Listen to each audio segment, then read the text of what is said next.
Oke, selamat malam semuanya. Pertama-tama saya menyampaikan permohonan maaf karena terlambat ya. Jadi tadi saya barusan dari gereja dan ini baru nyampe. Ya.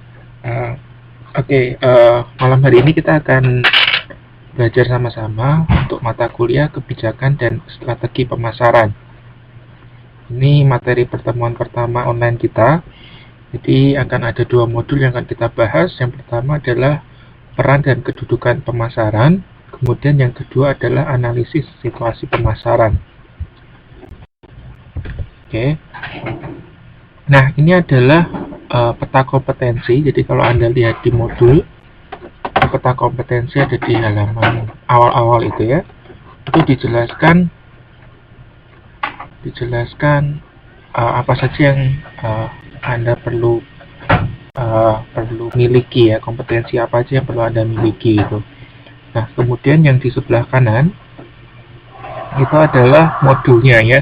Jadi di modul kita itu akan ada 9 modul, ada 9 bab. Kemudian ini sudah saya pilah-pilah ini ya.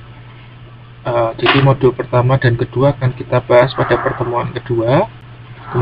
Kemudian modul 3 dan 4 kita akan bahas di pertemuan kedua.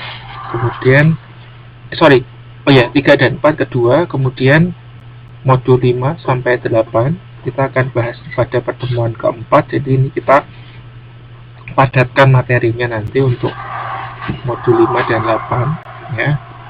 Kemudian yang terakhir adalah modul 9 kita akan bahas pada pertemuan terakhir nanti, pada pertemuan keempat ya. Ini rencananya ya. Mungkin nanti kita bisa ubah ya, sifatnya fleksibel. Oke, kita akan masuk ke modul pertama.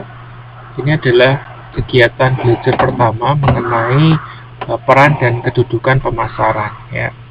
Ada 4 bab. Ada 5 bab yang akan kita bahas ya mengenai peran dan kedudukan pemasaran ya, arti penting pemasaran. Ya, yang pertama adalah arti penting pemasaran ya. Kemudian yang kedua adalah ruang lingkup pemasaran. Di sini kita akan bahas mengenai definisi dan beberapa yang mengenai barang atau jasa yang dijual belikan. Kemudian yang ketiga kita akan belajar tentang konsep dasar pemasaran. Ya, at least ada 10 konsep dasar yang Anda harus pahami terkait dengan pemasaran. Kemudian berikutnya adalah satu konsep yang perlu kita pegang adalah bahwa lingkungan itu sifatnya dinamis atau berubah-ubah ya. Nah, itu kita akan belajar juga di sini nanti. Dan yang terakhir adalah fungsi ya. Jadi pemasaran itu mempunyai 8 fungsi ya, 8 fungsi. Nah, untuk pertama kita akan mendiskusikan atau membahas mengenai arti penting pemasaran. Jadi paling tidak ada 3 hal yang perlu kita pahami terkait arti penting pemasaran. Yang pertama adalah influence daily life ini ya. Influence daily life artinya bahwa pemasaran itu sangat mempengaruhi kehidupan kita sehari-hari ya. Bahkan kehidupan kita itu tidak terlepas dari pemasaran gitu ya. Di mana-mana gitu ya, kita selalu bersentuhan dengan aktivitas pemasaran gitu ya. Apalagi nih kalau sekarang ini kita lagi di Indonesia gitu, pasti kita merasakan sekali, yaitu pemasaran menjadi itu ya, calon legislatif ya, atau kampanye itu kita terasa sekali itu. Nah, sebetulnya inilah arti penting dari pemasaran gitu ya, bahwa pemasaran itu sudah benar-benar mempengaruhi atau menyatu dengan kehidupan kita sehari-hari. Bahkan kalau kita jalan keluar gitu ya, pasti kita lihat itu ya, aktivitas pemasaran banyak ya. Dari iklan-iklan itu, Anda lihat saja di MTR ya. MTR itu banyak sekali ya promosi-promosi itu ya. saya pikir semua space dipakai ya, semua space dipakai untuk kegiatan pemasaran, kegiatan promosi terutama ya. Itu pertama. Yang kedua adalah financial success ya. Financial success itu artinya bahwa kesuksesan suatu organisasi dalam hal ini adalah perusahaan itu putus-putus. Nggak tahu, coba yang lainnya ya. Oke, saya lanjutkan. Jadi yang kedua adalah financial success atau menjadi penentu kesuksesan finansial sebuah perusahaan ya. Oke, selamat datang Mbak Neneng. Nah, kemudian arti penting yang lainnya adalah stimulate innovation. Jadi artinya bahwa pemasaran itu bisa menstimulasi inovasi-inovasi ya, penemuan-penemuan produk baru itu karena pemasaran ya, karena adanya pemasaran itu orang itu cenderung untuk berinovasi ya, berinovasi untuk memenuhi kebutuhan konsumen ya.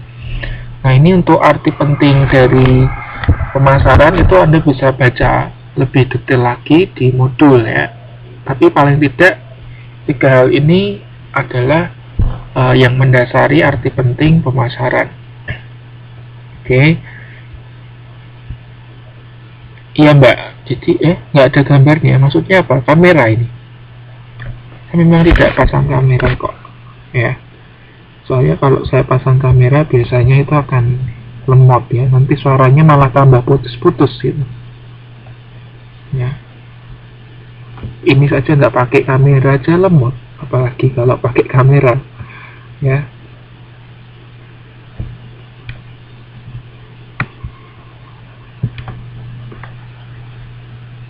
Oke, saya lanjutkan ya. Ya, suaranya udah oke ya. Oke. Jadi itu 3 hal yang perlu Anda mengerti. Kemudian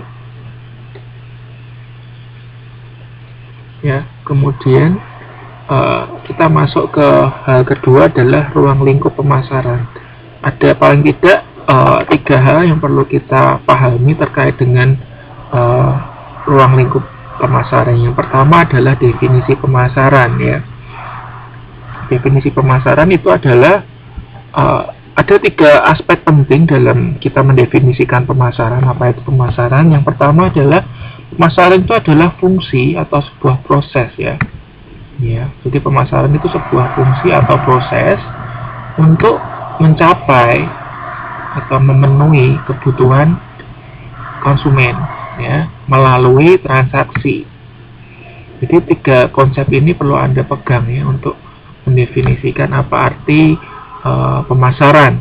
Jadi yang pertama, pemasaran itu adalah fungsi atau proses ya, proses untuk memenuhi kebutuhan atau memenuhi kebutuhan ya melalui kegiatan transaksi. Oke. Kemudian ada juga definisi lain dari American Marketing Association atau disingkat AMA. Jadi marketing is an organizational function, jadi fungsi organisasi, and a set of process dan serangkaian proses for creating, communicating, and delivering value to customers, and for managing customer relationship in ways that benefit the organization and its stakeholders. Di definisi dari AMA ini atau American Marketing Association ini juga menekankan ke hal yang sama, bahwa pemasaran itu adalah sebuah fungsi atau serangkaian proses ya, proses untuk menciptakan, kemudian mengkomunikasikan dan menyampaikan nilai-nilai kepada konsumen, serta setelah itu adalah memanage hubungan dengan atau mengelola hubungan dengan customer, tujuannya untuk mencapai keuntungan baik untuk organisasi dan pemilik perusahaan ya, stakeholders ya. Jadi dari pengertian ini sebetulnya bisa kita kaitkan dengan tadi ya, bahwa pemasaran itu bisa menstimulasi inovasi ya, karena dalam marketing ini tuh kan ada proses yang namanya creating gitu ya. Creating itu menciptakan nih biasanya perlu inovasi begitu ya. Akhirnya tadi sudah saya sampaikan bahwa pemasaran itu bisa menstimulasi adanya inovasi, yaitu kaitannya. Oke, kemudian kita masuk ke hal kedua adalah ruang lingkup kedua adalah pasar. Nah, apa sih pasar? Itu sebetulnya pemasaran itu berasal dari kata pasar ya. Nah, saya mau tanya ini. Ya, nggak apa-apa Bu Priatmi ya. Jadi saya mau tanya ini, apa sih sebetulnya pasar gitu ya? Anda pasti sering dengar ya istilah pasar gitu ya. Saya mau tanya ini, pasar itu sebetulnya apa sih? Jadi yang mau menyampaikan pendapat, pasar itu apa sih?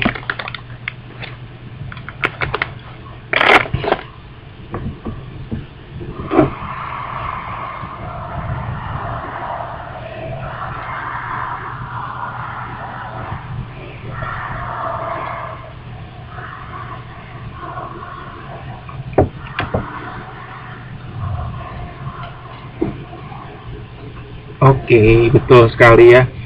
Yang disampaikan oleh Mbak Sundari, kemudian Mbak Nuriani, dan Mbak Priatmi. Jadi memang secara tradisional, pasar itu didefinisikan sebagai tempat di mana bertemunya penjual dan pembeli untuk kegiatan bertransaksi ya, baik barang atau jasa. Itu pengertian pasar secara tradisional gitu ya. Nah, pada sekarang itu bahwa konsep itu dikembangkan lagi ya di pemasaran modern itu, bahwa tempat atau lokasi fisik itu menjadi kurang berarti lagi ya. Hal tersebut karena pertukaran itu bisa dilakukan kapan saja, di mana saja, dan oleh siapa saja gitu ya. Nah, salah satunya perantaranya itu internet gitu ya. Kita kan sekarang di pemasaran modern itu kan kita menggunakan internet ya dalam proses pemasaran itu gitu ya. Ini satu konsep pemasaran yang modern ya. Kalau yang ya betul, sistem online. Kalau yang secara tradisional itu yang tadi Mbak Sundari, Mbak Nuriani, dan Bu Priatmi sampaikan itu benar ya. Nah, kemudian selanjutnya bahwa sebetulnya kalau dalam konsep pemasaran, jadi pasar itu artinya tuh orang gitu, orangnya, atau kita sebutnya apa ya, pelanggannya ya. Jadi dalam konsep pemasaran, pasar itu adalah orangnya. Pasar itu orangnya atau customer, dimana kita mau memasarkan produk. Jadi pasar itu seperti itu ya. Itulah terkait dengan apa itu pasar. Kemudian berikutnya, oh ya, ini terlewat ya. Jadi paling tidak ada 10 entity atau 10 hal yang bisa dipasarkan ya. Jadi yang dipasarkan atau yang dijual itu tidak cuma barang dan jasa, tapi ada beberapa entitas ya. Nah, ini menurut Kotler itu ada 10 ya, ada 10 entitas. Misalnya barang dan jasa itu pasti ya, orang juga akan tahu. Tapi ada hal-hal lain seperti misalnya event ya. Event itu juga bisa dipasarkan ya, event. Kemudian pengalaman ya, orang, tempat, kemudian kepemilikan, misalnya sewa gitu ya, sewa rumah atau kontrak rumah atau sewa kos. Itu juga, kemudian organisasi, informasi, dan ide. Itu 10 hal yang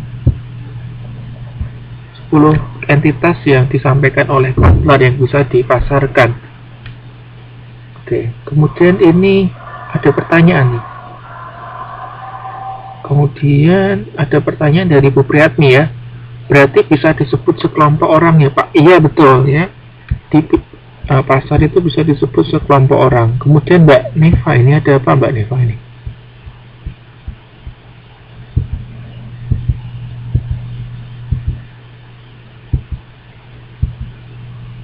Oke, ini angkat tangan tapi kok tidak ada apa. Ya, saya lanjutin.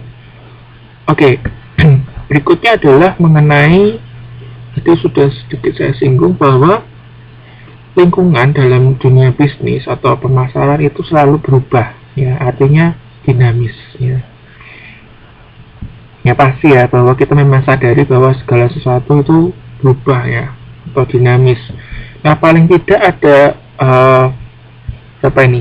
1, 2, 3, 4, 5, 6, 7, 8, 9, 10, ya. Ada 10 hal yang saat ini dirasakan itu berubah, ya. Ya, perubahannya juga dikatakan radikal. Nah, itu mempengaruhi aspek pemasaran gitu. Nah, ini contohnya adalah perkembangan teknologi, ya. Teknologi kita memang benar-benar rasakan, ya, dengan kemajuan teknologi. Nah, terutama itu teknologi informasi, ya, informasi dan komunikasi.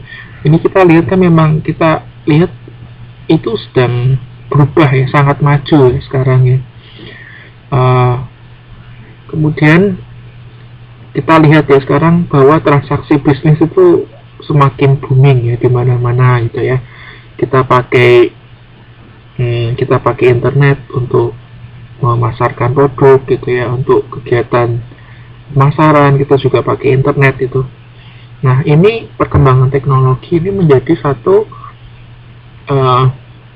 aspek yang mempengaruhi pemasaran, aktivitas pemasaran. Kemudian ada globalisasi juga. Globalisasi itu juga satu aspek yang mempengaruhi pemasaran. Jadi ini masih terkait sebetulnya, ya, globalisasi itu masih terkait dengan perkembangan teknologi. Terutama adalah teknologi transportasi, ya, transportasi dan komunikasi itu terkait dengan globalisasi ini. Kemudian ada, mungkin Anda bisa baca juga di modul 1.8, yaitu ada 10, ya. Oke, begini, saya akan kasih Anda sekitar 2 menit, ya, untuk baca, ya, baca 10 ini secara singkat aja. Nah, kemudian nanti kalau Anda yang tidak ngerti atau Anda pengen dijelaskan lebih, Anda tanyakan ke saya gitu, ya. Jadi saya lebih senang seperti itu. Saya jelaskan yang bagian Anda nggak ngerti atau Anda pengen dijelaskan lebih, ya, daripada saya jelaskan yang sebetulnya Anda udah ngerti gitu, ya. Oke, saya kasih waktu Anda 2 menit, oke, ya, Bu Priyatni, oke, ya. Baca halaman 1.8 sampai dengan 1.9, yaitu ada 10 poin, Anda baca. Kemudian nanti yang menurut Anda, oh ini apa ya, maksudnya seperti apa, nanti kita akan bahas, oke?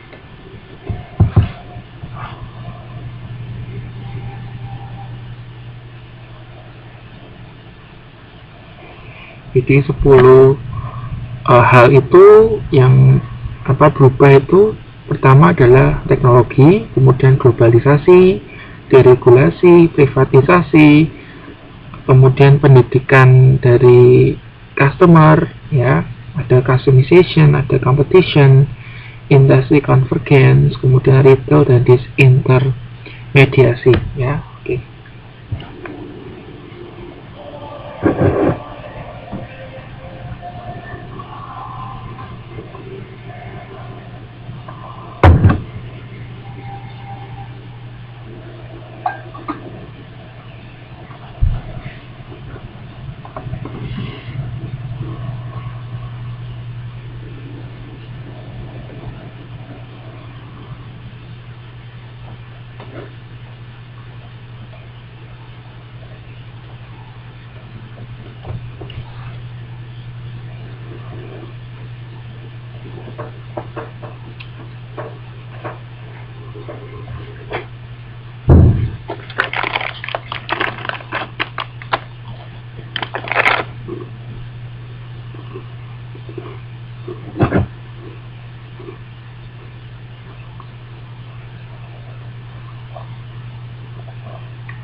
Oke, sudah? Jadi untuk mata kuliah ini gitu ya, saya pikir Anda akan lebih baik kalau Anda lebih banyak baca modulnya ya, karena saya kan nggak perlu kalau ngajar harus mengulang lagi kan untuk modulnya gitu. Paling nanti saya akan menambahkan apa yang menurut saya penting gitu ya untuk Anda ketahui. Itu satu. Yang kedua adalah saya akan sampaikan hal-hal yang Anda tidak tahu, yang Anda nggak ngerti aja gitu. Tapi kalau yang sudah ada di modul dan Anda ngerti, akan saya skip ya, akan saya skip. Oke, dari 10 ini mana yang Anda ingin saya untuk bahas gitu ya, kita bahas sama-sama.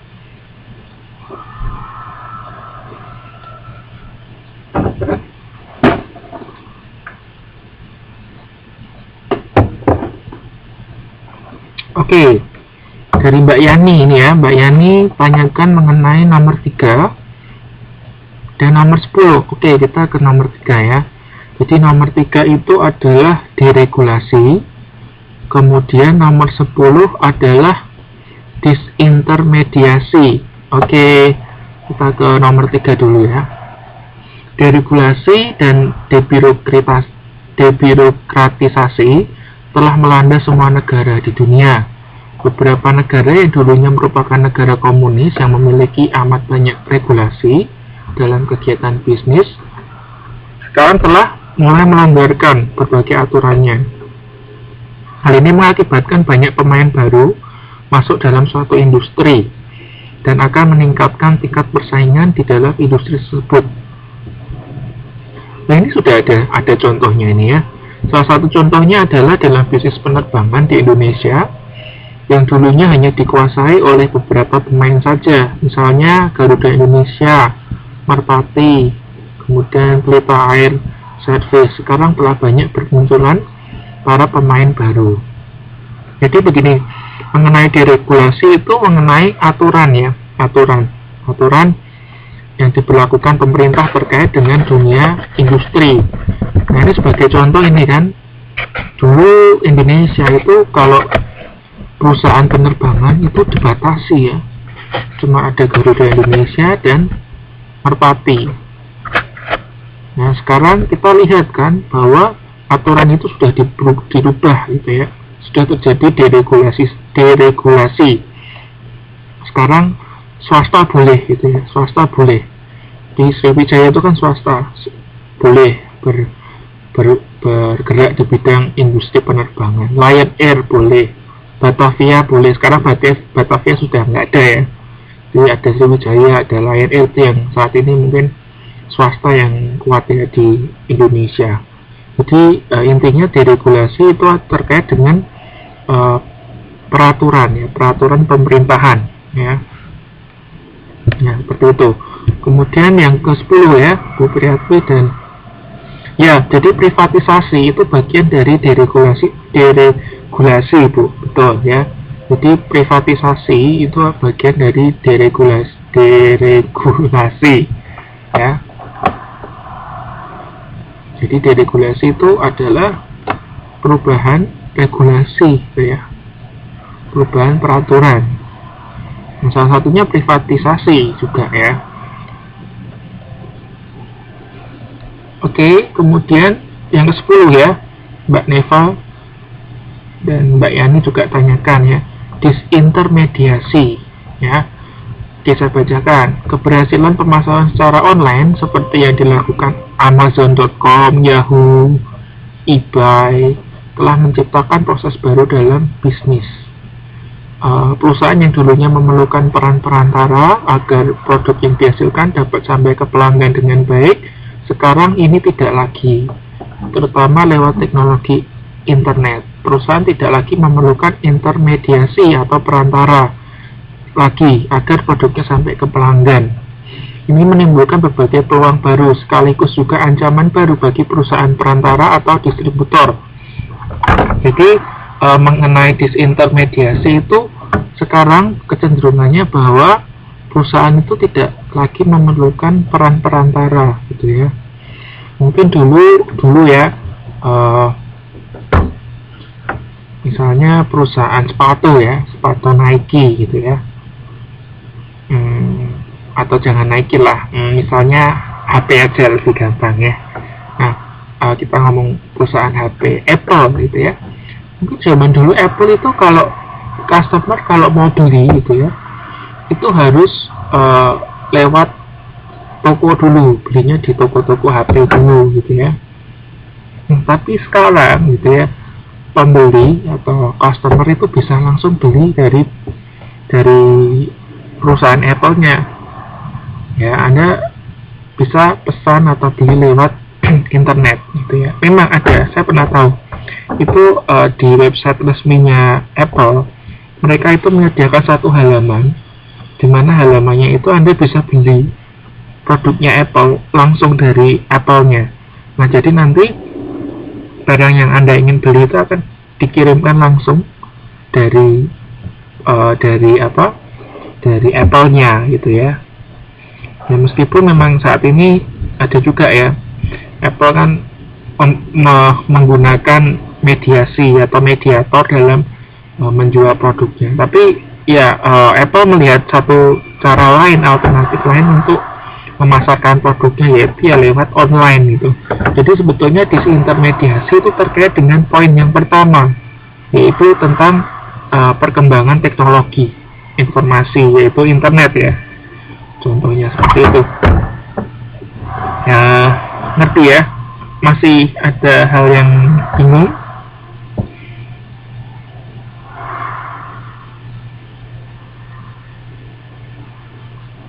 Oke, gampang kok ya ini. Jadi 10 poin ini adalah yang dilihat mempengaruhi pemasaran gitu. Mempengaruhi strategi pemasaran.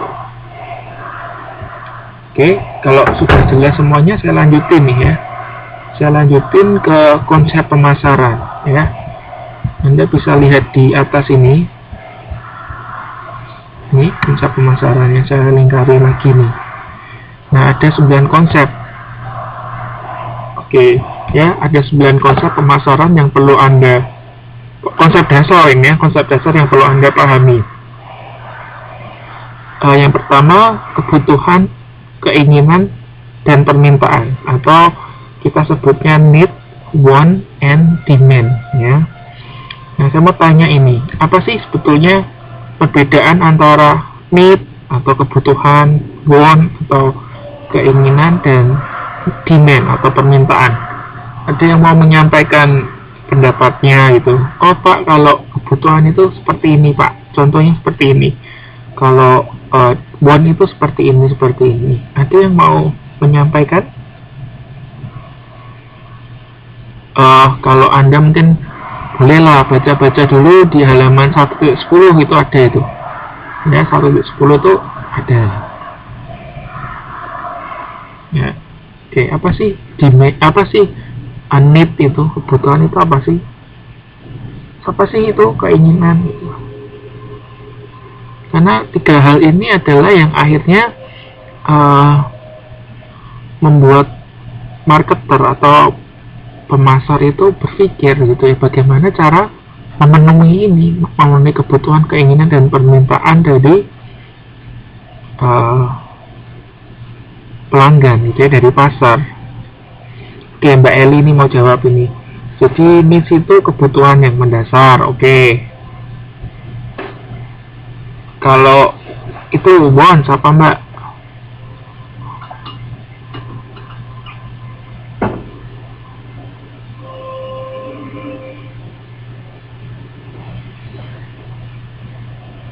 Kalau needs ya itu betul ya, kebutuhan yang mendasar.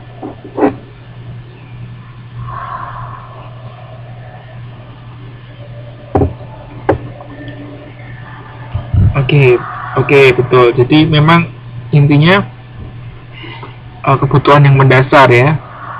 Oke, sekarang kalau wants atau keinginan.